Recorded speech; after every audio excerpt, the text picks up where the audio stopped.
News hub, born to fight for right. नमस्कार, news hub में आप सभी का स्वागत है। मैं नुज़त आज़मी। चलिए नजर डालते हैं आज की खबरों पे। संभल वायलेंस में मरने वालों की संख्या बढ़कर हुई 4। समाजवादी पार्टी के विधायक के बेटे के खिलाफ दर्ज हुई एफआईआर। पश्चिम यूपी के संभल में शाही जामा मस्जिद में एक सर्वेक्षण को लेकर हुई झड़प में कई लोगों की मौत और कम से कम 20 पुलिसकर्मियों के घायल होने के एक दिन बाद सोमवार को समाजवादी पार्टी के सांसद जियाउर रहमान बर्क के खिलाफ पहली सूचना रिपोर्ट दर्ज की गई। पुलिस ने कहा कि रविवार को एक 19 वर्षीय लड़के की गोली लगने से मौत हो जाने के बाद वायलेंस में मरने वालों की संख्या 4 हो गई है।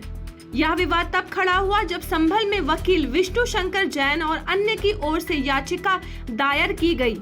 श्री जैन, जिन्हें ज्ञानवापी मस्जिद और कृष्ण जन्मभूमि विवादों में शामिल होने के लिए भी जाना जाता है, इन्होंने दावा किया कि जामा मस्जिद भगवान कल्कि को समर्पित एक मंदिर के खंडहरे पर बनाई गई थी। याचिका में आरोप लगाया गया कि 526-27 में बाबर के आक्रमण के दौरान मंदिर को नष्ट करने के बाद मस्जिद का निर्माण किया गया था। याचिकाकर्ताओं का तर्क है कि बाबरनामा और आईने अकबरी जैसे ऐतिहासिक ग्रंथ बाबर द्वारा मंदिर के निवास का दस्तावेजीकरण करते हैं।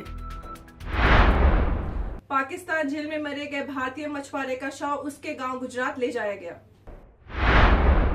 31 वर्षीय मछुआरे का शव, जिसकी पिछले महीने पाकिस्तानी जेल में मौत हो गई थी, गुजरात के जूनागढ़ जिले में उसके गांव नानावाड़ा में उसके परिवार को सौंप दिया गया। पोराबंदर के निवासी हरिभाई सोसा को 2021 की शुरुआत में पाकिस्तानी सुरक्षा बलों द्वारा पकड़े जाने के बाद 3 साल से अधिक समय तक कराची में कैद रखा गया था। उन्हें अरब सागर में मछली पकड़ने के दौरान अंतर्राष्ट्रीय समुद्र सीमा के पास गिरफ्तार किया गया था। अधिकारियों के मुताबिक 25 अक्टूबर को कराची के जेल में सोसा के गति रुकने से मौत हो गई। थाने रेलवे स्टेशन पे चोरी रोकने के दौरान एमएसएफ जवान को एक महिला ने चाकू मारा। महाराष्ट्र सुरक्षा बल का एक 26 वर्षीय अधिकारी, जिसने कथित तौर पर 24 वर्षीय एक महिला और उसके पति को यात्रियों से चोरी करने के बाद भागने की कोशिश करते हुए पकड़ा था, उस समय गंभीर रूप से घायल हो गया जब संदीप ने कथित तौर पर बीच बचाव करने पर उसे चाकू मार दिया।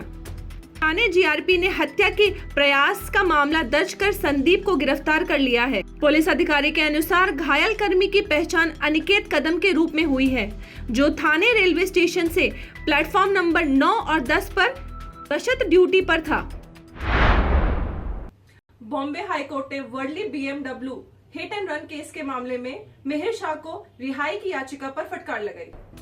बॉम्बे हाईकोर्ट ने इस साल जुलाई में BMW Worli hit and run मामले में आरोपी मिहिर शाह की तुरंत रिहाई की याचिका खारिज कर दी है। जस्टिस भारती डांगरे और जस्टिस मंजूषा देशपांडे ने शाह और उनके ड्राइवर की गिरफ्तारी को अवैध मानने की याचिका खारिज कर दी है। मिहिर शाह राजनेता राजेश शाह के बेटे हैं, जो महाराष्ट्र के नवनिर्माण मुख्यमंत्री एकनाथ शिंदे की पार्टी शिवसेना के सदस्य थे। 4 दिन बाद राजेश शाह को पार्टी से बर्खास्त कर दिया। आईपीएल ऑक्शन में तुषार देशपांडे गए राजस्थान रॉयल्स में, तो वहीं कृणाल पांडे गए हैं आरसीबी में। शार्दुल ठाकुर, पृथ्वी शॉ, मयंक अग्रवाल अनसोल्ड। नीलामी में ऋषभ पंत अब तक के सबसे महंगे खिलाड़ी बन गए हैं, जब दिल्ली कैपिटल द्वारा राइट टू मैच विकल्प का इस्तेमाल करने के बाद में लखनऊ सुपर जायंट्स ने उन्हें खरीदने के लिए 27 करोड़ रुपए की भारी भरकम कीमत चुकाई। इसी बीच श्रेयस अय्यर 26,075 करोड़ रुपए में पंजाब किंग्स के पास गए, जिन्होंने अर्शदीप सिंह को भी 18 करोड़ रुपए में आरटीएम के साथ खरीदा। पंत के सबसे महंगे खिलाड़ी के रूप में उभरने से कुछ क्षण पहले अय्यर ने ऑस्ट्रेलिया तेज गेंदबाजी मिशेल स्टॉक के पिछले रिकॉर्ड को पीछे छोड़ दिया, जिन्हें पिछली नीलामी में कोलकाता नाइट राइडर्स ने 24,075 करोड़ रुपए में खरीदा था। पंत और अय्यर अब नीलामी में शीर्ष 2 सबसे महंगे खिलाड़ी में शामिल हैं। अदानी पोर्टफोलियो ने दिए मजबूत नतीजे, संपत्ति का आधार 5 लाख करोड़ रुपए से अधिक।